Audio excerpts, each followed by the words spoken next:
Here we go. DiJonai Carrington clotheslining Sophie Cunningham.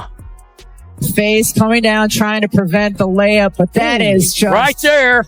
A hard hit. That's Sophie was not having it. You know Sophie, she ain't backing down. Sophie was ready to go. And you got DiJonai Carrington running to the threads.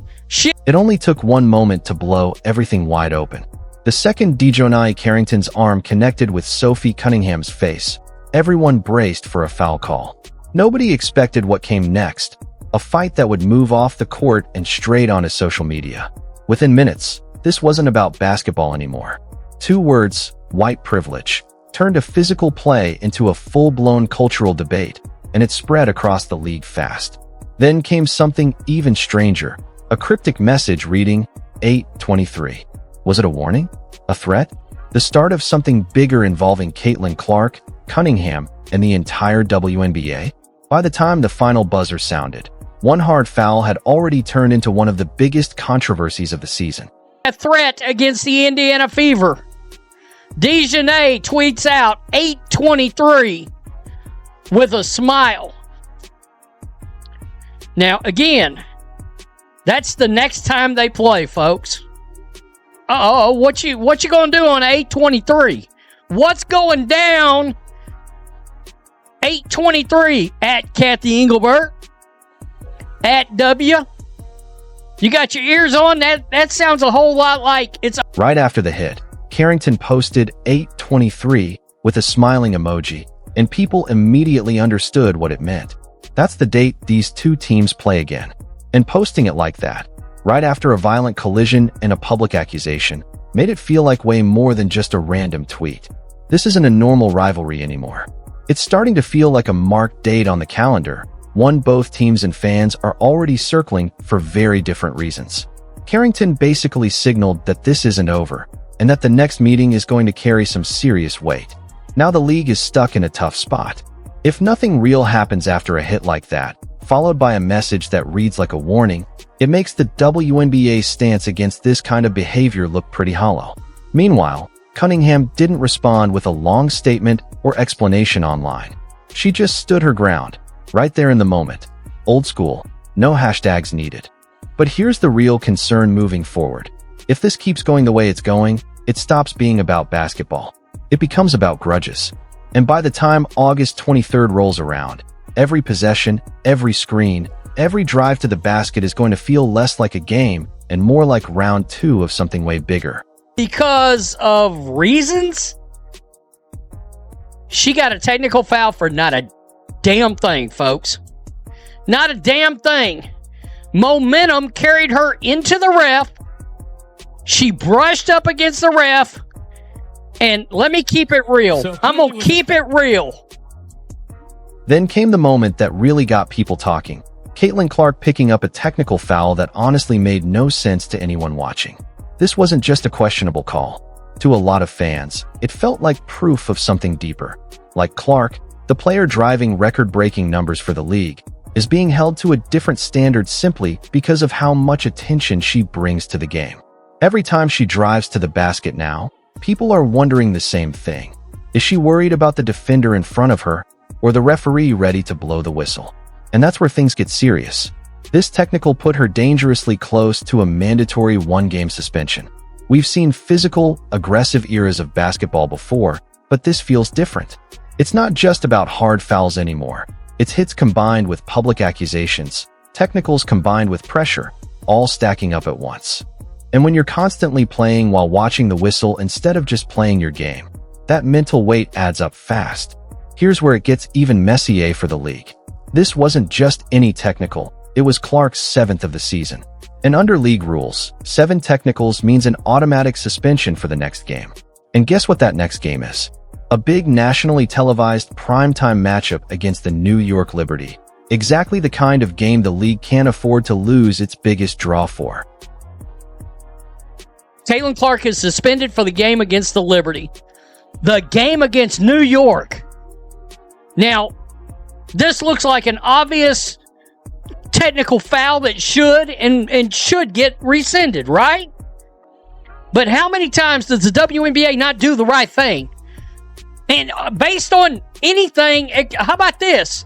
You got a huge game against the other largest market team. Picture this. The league's biggest star, sitting in street clothes, watching from the bench, while the game everyone's been waiting for plays out without her. That's exactly the situation the WNBA is staring down right now. And honestly, the timing could not be worse. Let's talk about why this suspension is such a massive deal. Caitlyn Clark missing the Liberty game isn't just losing one player for one night. This is the kind of matchup the entire league builds its schedule around. Indiana against New York, two of the biggest markets on national television, during a stretch where every eye is on this sport. Losing your most talked about player for a game like that isn't a small inconvenience. It's a real problem. And here's what makes it sting even more. The technical that triggered this suspension came from something that barely even qualifies as contact. A small brush with an official during a chaotic sequence. Compare that to what happened just days earlier.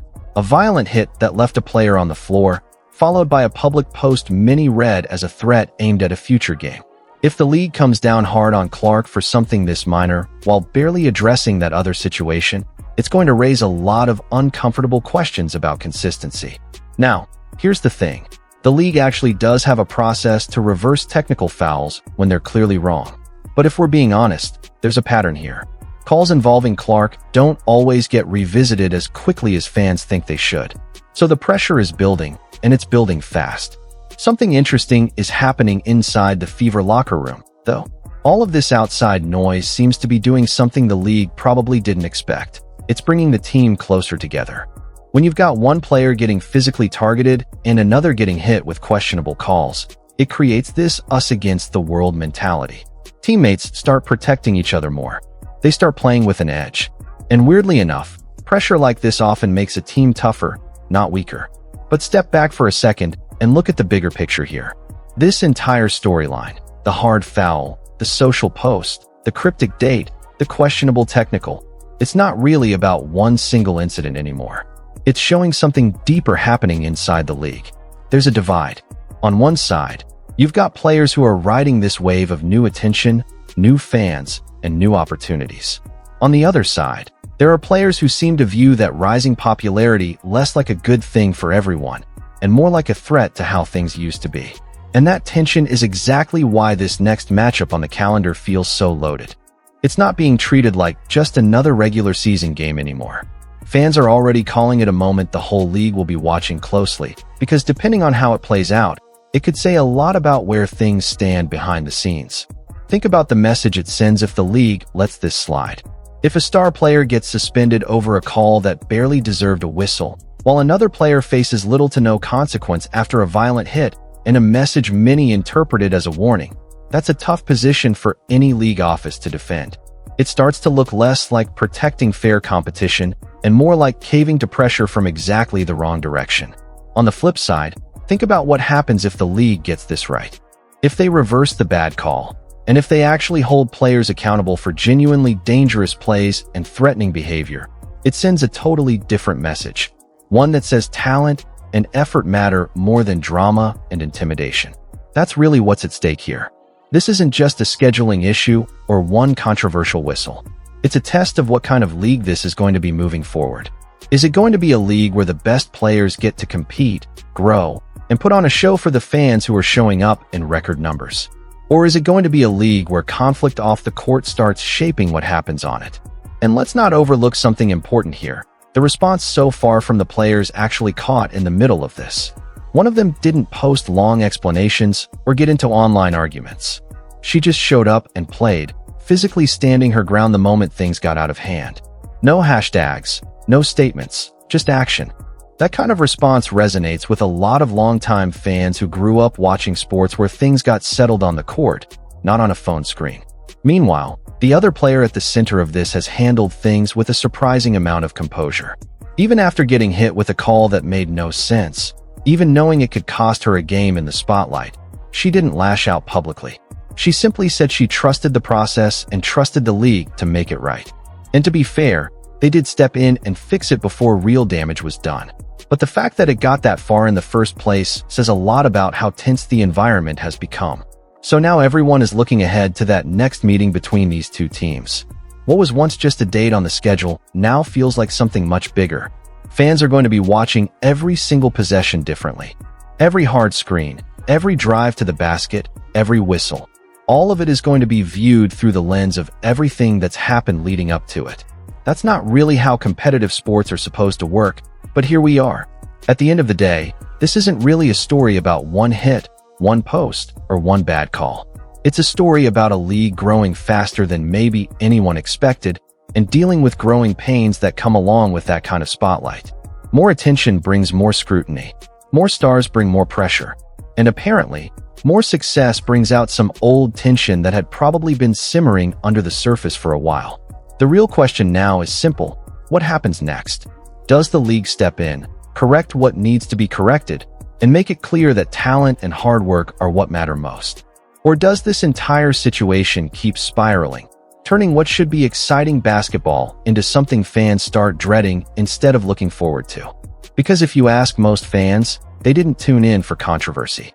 They tuned in for buzzer beaters, incredible passes, franchise records, and rivalries built on pure competition. Somewhere in the middle of all this drama, it feels like people are starting to lose sight of that. So here's where it stands. One suspension under review. One looming rematch everyone's already circling on the calendar. And a league facing a decision that could shape how the rest of this season plays out. Now I want to hear from you. Do you think the league should reverse this suspension before that big matchup? Do you think enough is being done to address what happened earlier? Or is this getting brushed under the rug? Drop your honest thoughts in the comments. Because this conversation is only just getting started. Because trust me, after everything we've seen so far, this story is far from over.